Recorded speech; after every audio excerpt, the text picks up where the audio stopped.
गद्दारांची घराणेशाही मोदींना कशी चालते असा सवाल उद्धव ठाकरेंनी झी 24 तासच्या मुलाखतीत केलेला आहे। गद्दारांच्या मुलाला तिकीट देता मग प्रमोद महाजनांच्या मुलीला तिकीट का देत नाहीत असाही सवाल त्यांनी यावेळी उपस्थित केला।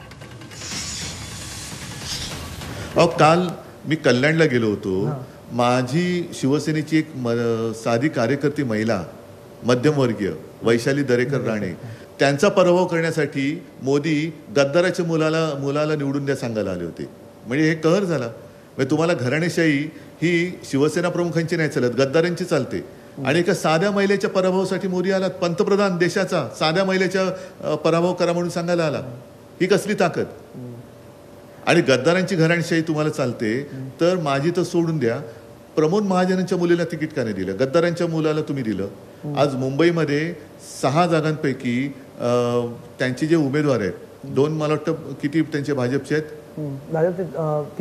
3 आहेत बरोबर आहे। पण उरलेले जे 3 आहेत त्या तिघांवरती ईडी इन्कम टॅक्सच्या इन्क्वायरी सुरू आहेत। मग ते जेव्हा त्यांच्या सोबत गेले तेव्हा अचानक त्या इन्क्वायरीला ब्रेक कसा लागला।